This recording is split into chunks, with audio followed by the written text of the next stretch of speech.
Why coping skills stop working for me in menopause? There's a moment in menopause where the things that used to help you cope just stop working.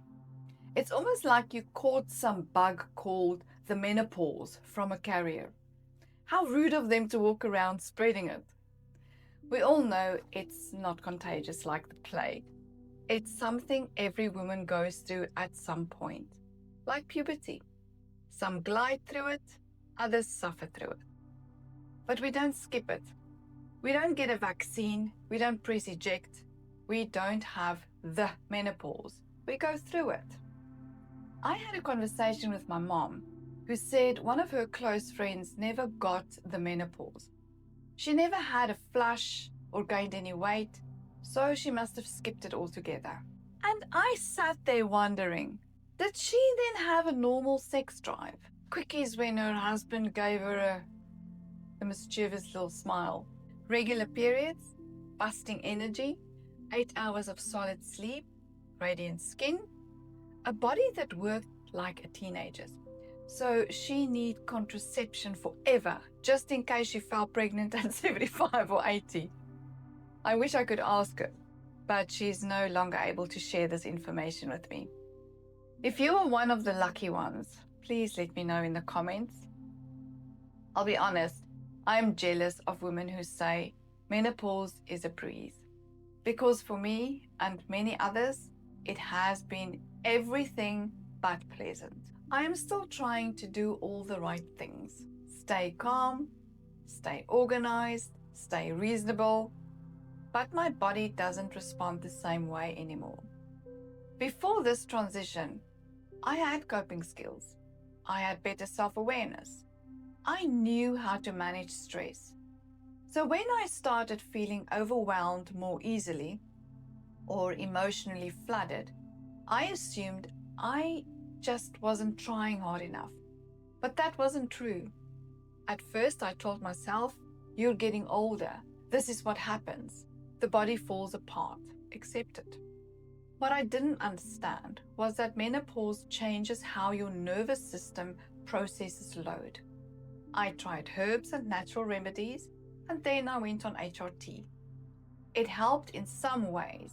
Hot flushes eased a little, libido improved, but everything else, the exhaustion, the weight gain, brain fog, the 2 to 5 a.m. wake-ups, the feeling like I was losing my mind, that didn't change much. Back and forth to the doctor, adjust the dosage, up and down, trying to find the sweet spot. Try this, try that, come back in 3 weeks. At one point she said, we don't know enough yet about menopause to give you a perfect solution. At least she was honest, and I appreciated that. I was open to find ways together on this new territory, but it was brutal. I nearly gave up. I did stop everything, the HRT and supplements, the vitamins and minerals, the creams and gels. But that didn't work either. After a while, my anxiety increased, anger shot out of my mouth like daggers. Hot flashes felt like they were burning my clothes into ashes. I was in constant fight or flight. I almost lost all sensation in important places. That was the moment I knew I had to go back on HRT to save what was still savable. If I left it too long, some of it might have been irreversible. So I went back on it. And physically, some things revived, like a fish put back into water after gasping on the beach. Except the moods, the anxiety that jolts you awake, the constant inattention, that didn't improve. And something in me, some stubborn part that wasn't ready to just accept this is aging, kept searching. Late nights, medical journals, forums, support groups, anything I could read, listen to, or learn from, I devoured.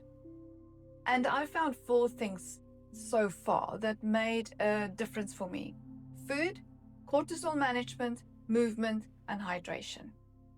HRT can suppress symptoms. That does help, but it doesn't fix the environment your body needs to operate in during menopause. My body wasn't betraying me. It was crying for help. For years, I was coping, surviving, pushing through when I should have rested, grabbing a quick bite on the run between meetings when I should have eaten properly, staying up late, social events, raising kids, building a career, running a home, being a lover, wife, and best friend. And the list goes on. But none of that was building a body ready to be supported when menopause arrived. Then I realized something else. If I didn't eat every couple of hours, my mood became unbearable. Not only for me, but for everyone around me. I sat down and worked on an eating plan for myself to follow. If I did not do this, my insulin overshoots and blood sugar drops quickly afterwards, and my body panics. That drop triggers a stress response, and then cortisol and adrenaline spiked. And that feels like irritability, aggression, anxiety, feeling on edge, sudden negative thoughts, and tearfulness. It's survival. Your body is trying to get you to eat, but we have forgotten how to listen to the signals. Blood sugar swings affect more than just mood. And then there's cortisol. If cortisol levels are not brought down and maintained, I genuinely don't think I would be here sharing this. High cortisol can make menopause symptoms worse. It can make HRT less effective. It can mimic menopause so perfectly that even doctors miss it. Please don't take my word for it. Speak to your own medical professional if this sounds familiar. When your body is in chronic stress mode, it prioritizes survival over reproduction. It diverts resources from sex hormones to stress hormones. So even if you're taking HRT, your body may not use it properly. I wasn't just going through hard menopause. I was in a cortisol crisis that looked like aging. I did a 3-minute stress quiz at the end of one of the articles. My result? Cortisol likely through the roof. Nervous system stuck in overdrive. To help with this, I started following a cortisol lowering program with a health coach. And then there was water. I realized I was not properly hydrated. Even mild dehydration stresses the body. And if your nervous system is already wired, you don't need another stress signal. So I started drinking more water daily and adding homemade electrolytes. Homemade because I wanted control. No sugars, no additives, nothing that would aggravate hot flashes or spike anxiety. Once I consistently hydrated properly, things calmed down. Movement was another shift. I've never been a gym bunny.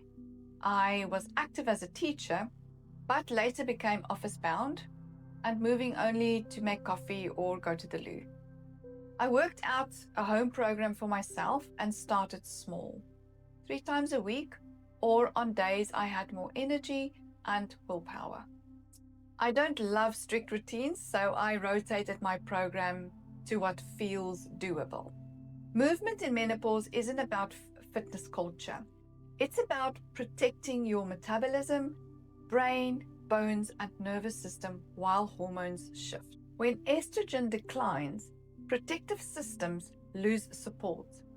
Strength training and consistent movement replace some of that protection. I am nowhere near a fitness model, but I feel really good. And since lowering cortisol, stabilizing blood sugar, hydrating properly, and moving, the belly fat that refused to budge has slowly started dissolving. Before I understood cortisol, I could eat right, move, and still gain weight around my waist. Now I understand menopause wasn't the enemy. My body was overloaded, undernourished, stressed, running on fumes for years. Menopause exposed the cracks. It exposed the way I had been living, the way I had been pushing, the way I had been coping instead of caring for myself. If your coping skills have stopped working, It does not mean you are losing your mind. It might just mean your body is asking for a different kind of support now. Not more willpower, not more perfection, not more pushing through, but steadiness, nourishment, rest, strength, and sometimes medical support too. Menopause is not a punishment, it's a reckoning. And if we listen instead of fighting it, it can actually become a turning point. We are not losing coping mechanisms. We are being asked to meet ourselves differently. And that might just be the beginning.